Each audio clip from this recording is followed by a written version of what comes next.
Bapak Ibu bisa dengar saya dengan Bisa, jelas? bisa. Bisa ya? Ya, baik. Terima kasih untuk kesempatan bisa berbagi firman Tuhan dengan keluarga besar KFI pagi ini. Mari kita bersama-sama berdoa.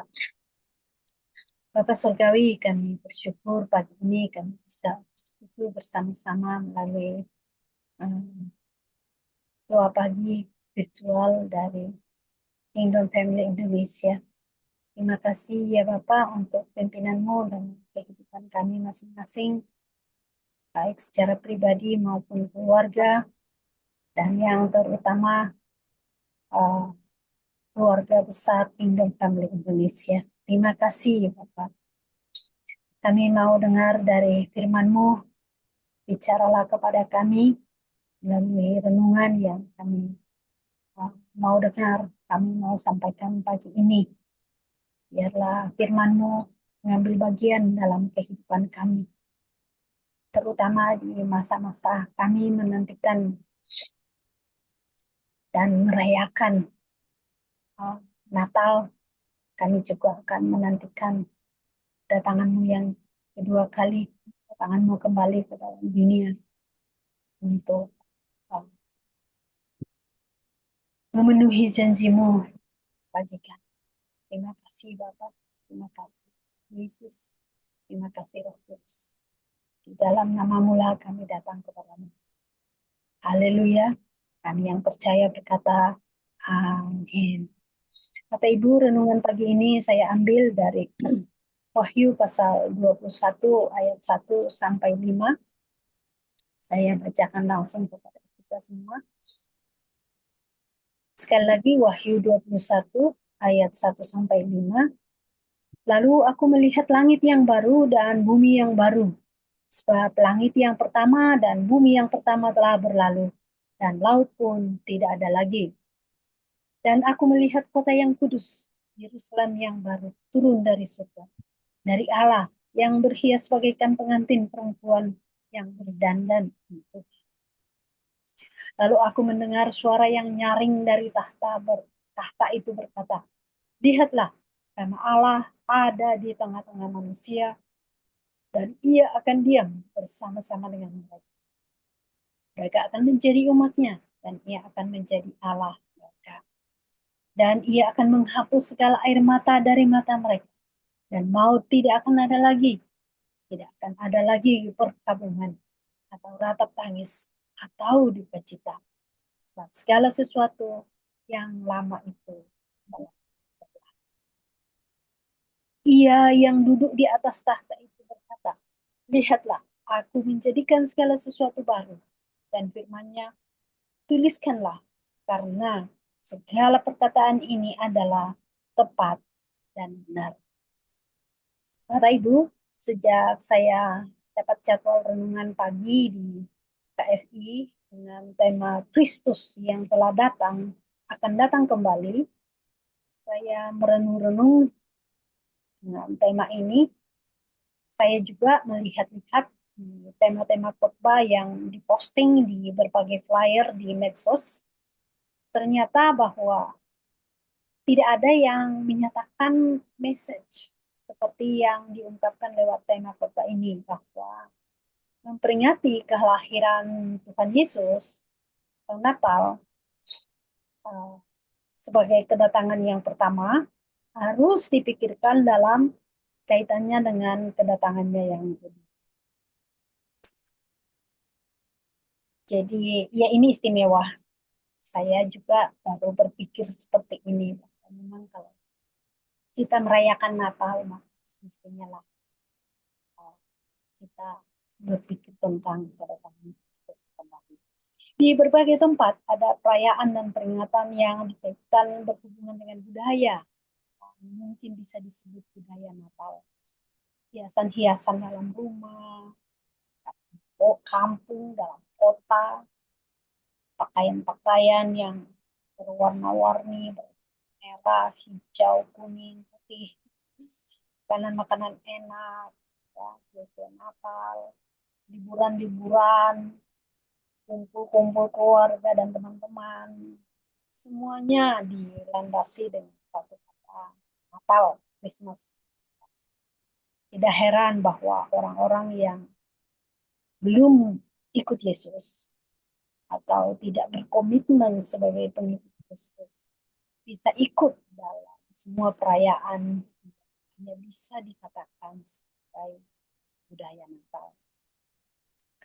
Tetapi orang-orang yang sungguh-sungguh mengikuti Yesuslah yang bisa berkata bahwa kedatangan Yesus yang pertama harus dipikirkan dalam kaitannya dengan kedatangannya yang artinya bahwa semestinya lah semua peringatan dan perayaan Natal perlu diarahkan untuk menyingkapkan dan memberitakan kedatangan kembali Yesus Kristus yang kedua.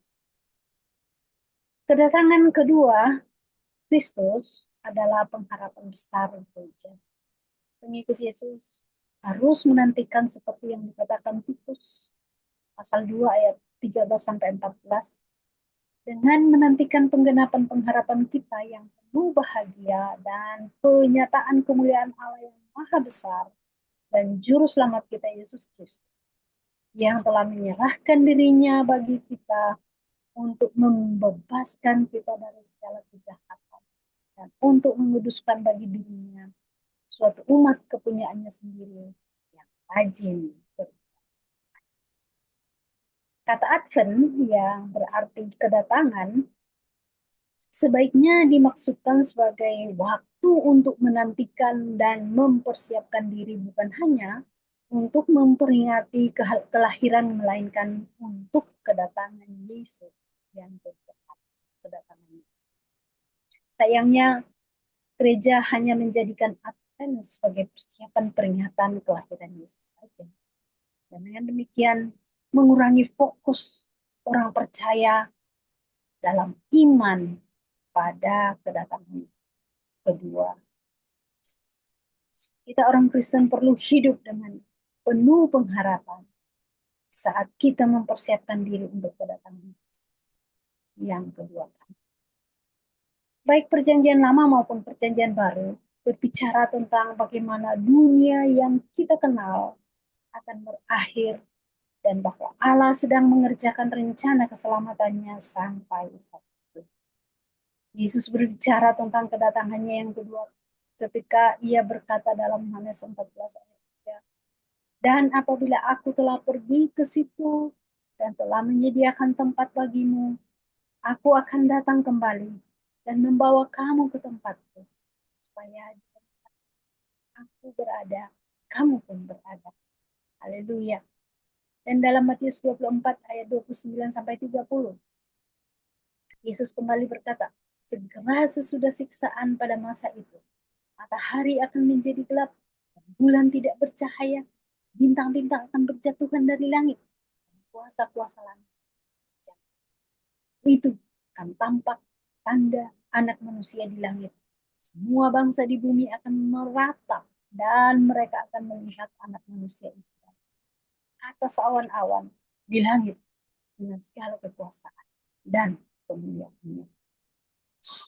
Pada saat kenaikan Tuhan Yesus ke surga, ketika para murid menatap ke langit, dua orang berpakaian putih, malaikat ya, berdiri di samping mereka dan berkata, hai orang-orang Galilea, mengapakah kamu berdiri melihat ke langit? Yesus ini yang terangkat ke surga, meninggalkan kamu, akan datang kembali dengan cara yang sama seperti kamu melihat dia naik ke surga. Di Kisah Para Rasul pasal 10 sampai 11 ya. Seorang pelajar Alkitab yang bagus yang dikenal dengan doktrin akhir zaman yang populer, George Sweden menulis bahwa lebih dari seperempat Alkitab, baik perjanjian lama maupun perjanjian baru adalah nubuat dengan janji tentang kedatangan kembali. Lebih dari 1.800 referensi muncul dalam perjanjian lama. Dan dalam perjanjian baru ada lebih dari 300 referensi tentang kedatangan kembali Yesus. artinya satu referensi dari setiap 3 ayat. Artinya dominan sekali. Ya. 23 dari 27 kitab perjanjian baru merujuk pada peristiwa besar ini, yaitu kedatangan kembali Kristus. Hampir semua kitab dalam perjanjian baru. Untuk setiap nubuat tentang kedatangan Kristus yang pertama, ada 8 nubuat tentang kedatangan Kristus yang kedua. Mengingat pentingnya kedatangan Kristus yang kedua dalam Alkitab dan fakta bahwa inilah tujuan iman kita, seharusnya lah hal ini yang paling kita nantikan. Hal inilah yang paling banyak kita. Tetapi mengapa tidak demikian? Seorang hamba Tuhan sejati berkata bahwa alasannya orang Kristen tidak berpikir dan berbicara tentang kedatangan kembali Kristus adalah karena budaya kita telah membentuk kita untuk hanya berpikir tentang hari ini, di sini, dan sekarang ini. Kita jarang menantikan masa depan. Dibuktikan dengan fakta bahwa sangat sedikit orang menabung untuk pensiun. Dan sangat sedikit orang yang benar-benar memiliki tujuan pribadi untuk hidup. Ataupun mengapa dia menikah. Nah, namun sebagai pengikut Yesus yang sejati, kita dipanggil untuk menantikan hari kedatangan Yesus kembali. Seperti apakah hari itu? Beberapa fakta yang tercatat dalam firman Tuhan. Yang pertama, bahwa pada hari kembalinya Tuhan, kebangkitan orang percaya yang telah mati akan terjadi. Lalu mereka akan menerima hidup yang haleluya. Rasul Paulus menulis dalam 1 Tesalonika 4 ayat 16, sebab pada waktu tanda diberi, yaitu pada waktu penghulu malaikat berseru dan sangkakala Allah berbunyi, maka Tuhan sendiri akan turun dari surga, dan mereka yang mati dalam Kristus akan lebih dahulu. Pada zaman Yesus, kaum atau biasa disebut orang Saduki tidak percaya kepada kebangkitan yang berlawanan dengan orang Farisi. Kedua kelompok ini meskipun mungkin hanya 1% dari populasi Israel pada waktu itu, tetapi mayoritas mungkin juga tidak percaya pada kebangkitan. Saat ini, sebagian besar orang Yahudi percaya bahwa ketika Mesias datang untuk pertama kalinya, orang mati akan dibangkitkan. Hal ini dibuktikan oleh makam-makam di Bukit Zaitun yang merupakan tempat pemakaman termahal di dunia. Karena diyakini bahwa Mesias akan datang dari arah itu. Dan mereka lah yang pertama kali akan dibangkitkan. Mungkin Bapak Ibu yang pernah ke Israel sudah mengunjungi Bukit Zaitun dan tahu hal itu ya. Makam termahal di dunia, makam termahal di Indonesia mana ya? Namun orang Kristen tahu bahwa Mesias telah datang dalam diri Yesus Kristus. Kristus telah mati dan bangkit kembali. Dan siapapun yang menantikan kedatangannya kembali, walaupun ia telah mati, akan dibangkitkan. Yesus mengajarkan hal ini berulang kali dan menekankan bahwa hal itu akan mencakup semua orang percaya yang telah meninggal. Rasul Yohanes menulis, janganlah kamu heran akan hal itu. Saatnya akan tiba bahwa semua orang yang dalam kuburan mendengar suara. Dan mereka berbuat baik akan keluar dan bangkit untuk hidup yang kekal. Tetapi mereka yang berbuat jahat bangkit untuk Yohanes 5 ayat 28 sampai 29. Yang kedua, kebangkitan bersifat fisik dan bukan hanya spiritual. Sebagaimana dibuktikan oleh kebangkitan Lazarus dan oleh kebangkitan Tuhan sendiri. Kebangkitan tubuh adalah bagian dari penebusan kita secara total, secara sempurna. Rasul Paulus menulis dalam Roma pasal 8 ayat 23, dan bukan hanya mereka saja, tetapi kita yang telah menerima karunia sulung roh, kita juga mengeluh dalam hati kita sambil menantikan pengangkatan sebagai anak, yaitu pembebasan tubuh kita. Rasul Paulus menyebut tubuh kebangkitan kita sebagai tempat kediaman sekaun atau rumah kekal yang tidak dibangun oleh tangan manusia. 2 Korintus 5 ayat 2 dan ayat 4. Tubuh kebangkitan kita tidak akan identik dengan tubuh kita sekarang ini, walaupun mungkin akan sangat mirip. Murid-murid misalnya mengenali Yesus dari bekas luka di tangan dan lambungnya. 20 ayat 27.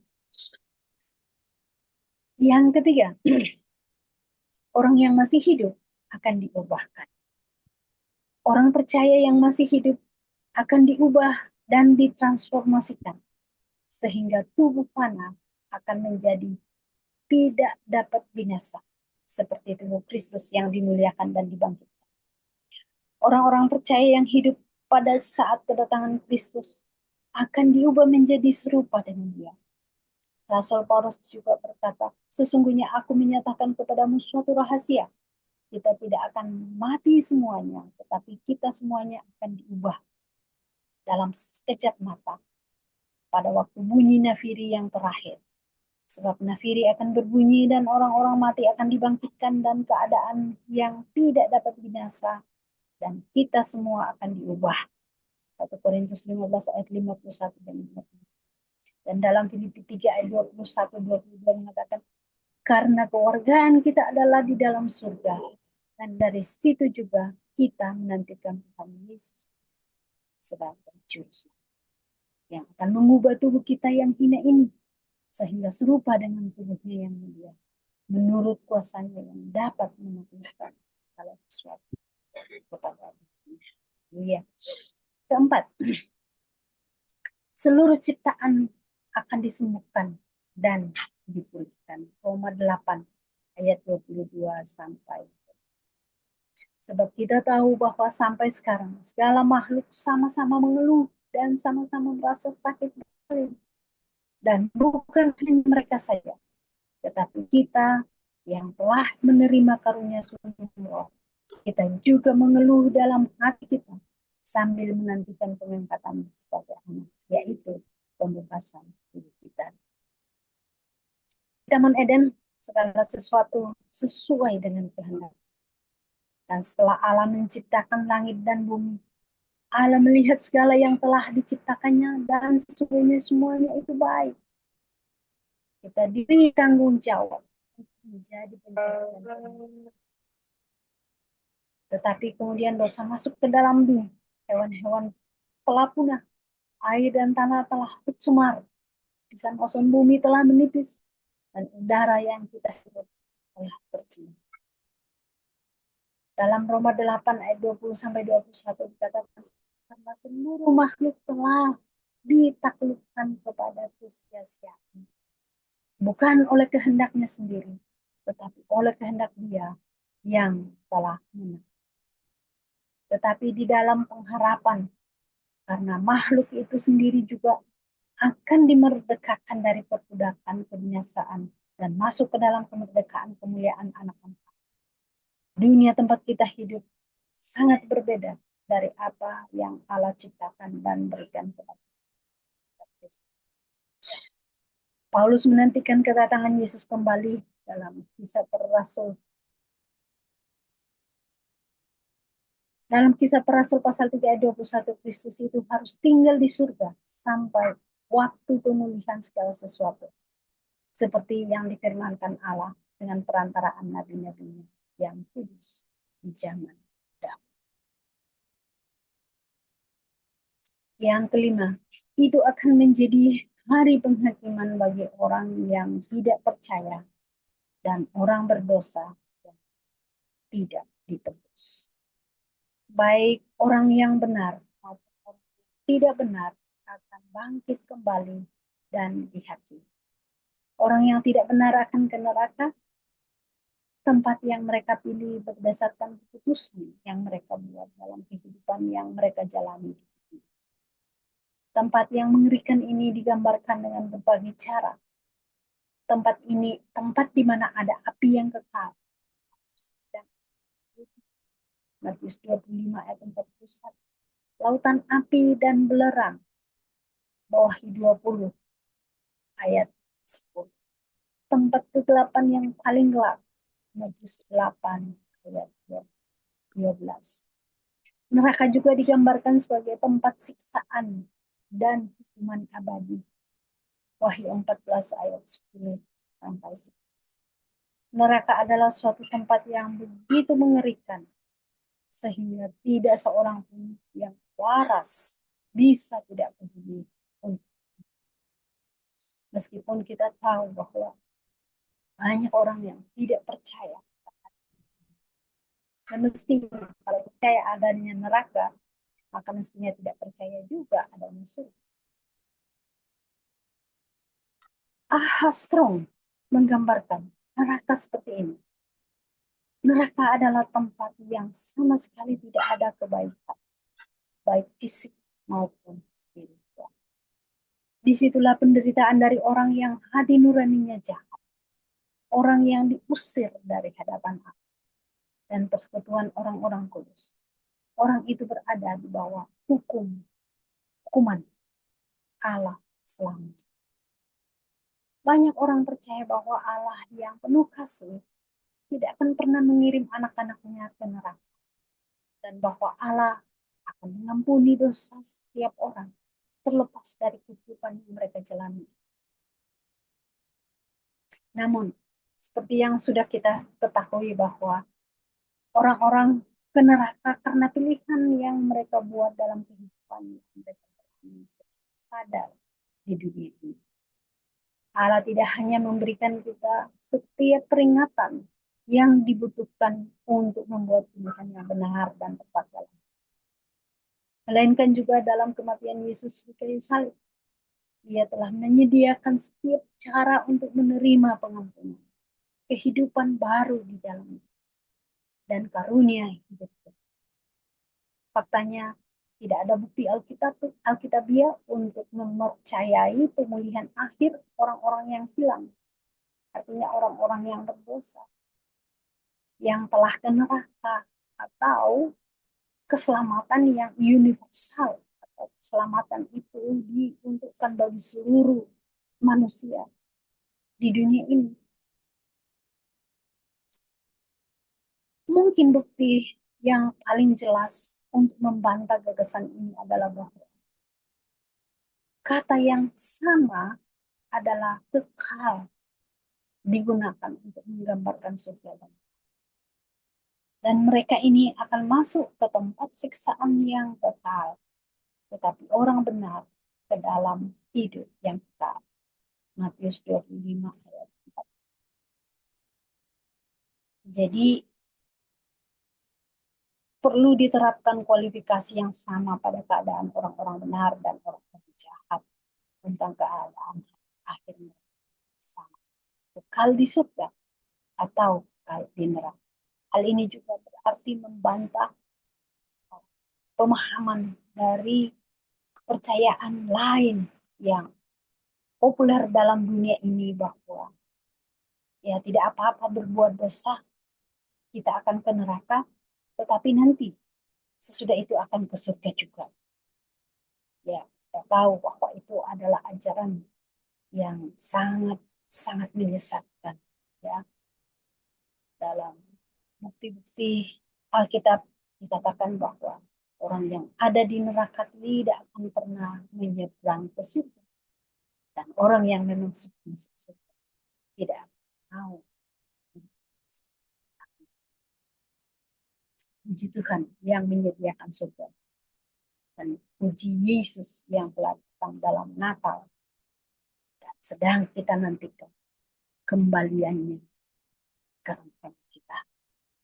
Tidak peduli apapun ajaran teologis yang kita anut, apakah kita percaya kepada kedatangannya yang kedua sebelum dan sesudah masa tribulasi kita, luar dari semua. Tapi yang jelas Kristus akan kembali. Allah dalam kasih-Nya telah melakukan segala sesuatu yang dibutuhkan untuk menebus kita manusia.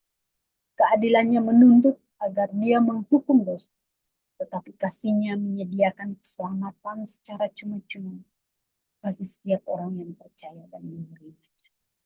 Mereka yang berada di neraka berada di sana karena mereka menolak atau mengabaikan kasih Allah. Mereka sepenuhnya bertanggung jawab atas kondisi mereka. Kesadaran akan kebenaran ini pasti akan menjadi salah satu pengalaman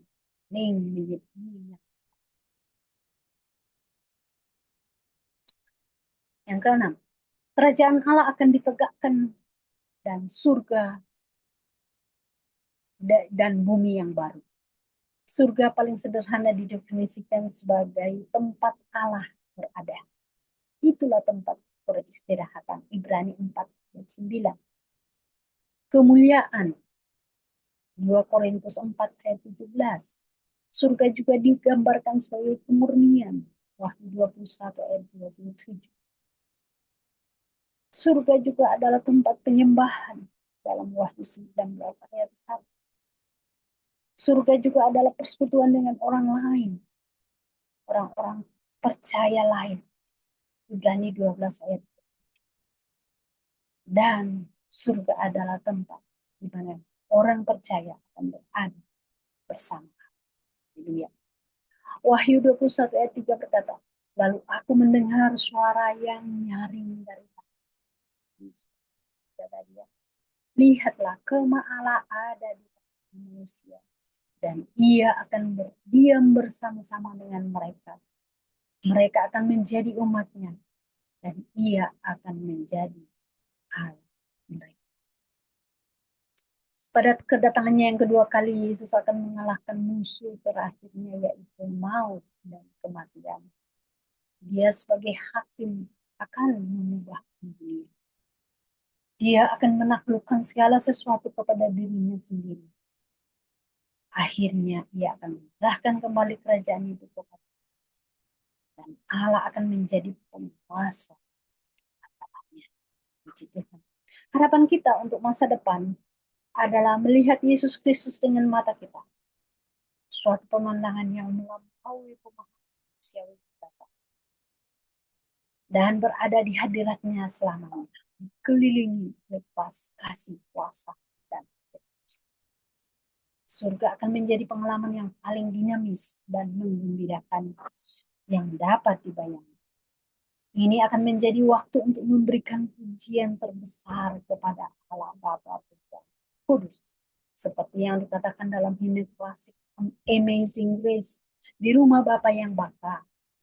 Di rumah Bapa yang baka. Terang bagai sang surga. Sejuta tahunku di sana. Tak habis. Itu terjemahan dalam bahasa Indonesia ya. Dalam bahasa Inggris biasanya lebih mengena ya. Amazing Grace itu menggambarkan tentang keadaan kita di surga. Lalu bagaimana dengan kedatangan Kristus yang kedua kali ini dihubungkan dengan hidup kita dan iman kita saat ini? Kembalinya Yesus untuk kedua kalinya adalah insentif untuk hidup kudus. 1 Yohanes 2:28 berkata, maka sekarang anak-anak, tinggallah di dalam Kristus, supaya apabila Ia menyatakan dirinya, kita beroleh keberanian percaya dan tidak usah malu terhadap Dia pada hari kedatangan. 1 Yohanes 3:3. Setiap orang yang menaruh pengharapan itu kepadanya menyucikan diri sama seperti Dia adalah suci. Baik para nabi maupun rasul tidak menyebutkan kedatangan kembali Kristus untuk tujuan spekulatif, tetapi selalu sebagai motivasi untuk kekudusan praktis dalam hidup sehari-hari. Kita dapat meringkas doktrin ini dengan kata-kata Rasul Petrus dalam 2 Petrus 3:11-12. Jadi, jika segala sesuatu ini akan hancur secara demikian, betapa suci dan salehnya kamu harus hidup yaitu kamu yang menantikan dan mempercepat kedatangan hari Allah. Pada hari itu, langit akan binasa. Sama halnya Rasul Paulus berkata, yang ku kehendaki ialah mengenal dia dan kuasa kebangkitannya dan persekutuan dalam penderitaannya, di mana aku menjadi serupa dengan dia dalam kebangkitan. Supaya aku akhirnya beroleh kebangkitan dari antara orang. Ayat 10. Aplikasi lain yang perlu kita pikirkan tentang kedatangan Yesus yang kedua kali di masa Natal ini. Tentunya moto dan visi misi dari Kingdom Family Indonesia adalah penuntasan amanat agung. Saya pikir ini lain waktu karena saudara bicara mendengar Tuhan berbicara tentang penuntasan amanat agung. Tetapi seperti dikatakan dalam firman Tuhan bahwa sebelum Injil diberitakan kepada seluruh dunia, Kristus belum akan datang. Oleh sebab itu, menjadi dorongan kita di masa Natal adalah pemberitahuan tentang kedatangan Kristus yang kedua kali. Penuntasan amanat agung sangat dibutuhkan oleh dunia. Di mana-mana kita melihat, khususnya di media-media sosial, bondong-bondong orang datang kepada Kristus. Tanggal 25 Desember resmikan oleh saudara-saudara kita sebangsa sebagai Hari Mu'alaf Internasional. Tetapi pada hari itu loh, begitu banyak orang baptis. Saya pikir Bapak Ibu bisa melihat YouTube yang beredar saat ini dan mungkin perlu dikatakan dilihat sebelum dihapus ya. Jadi penuntasan amanat agung sangat kan untuk dikatakan dalam firman Tuhan tadi adalah mempercepat kedatangan Tuhan.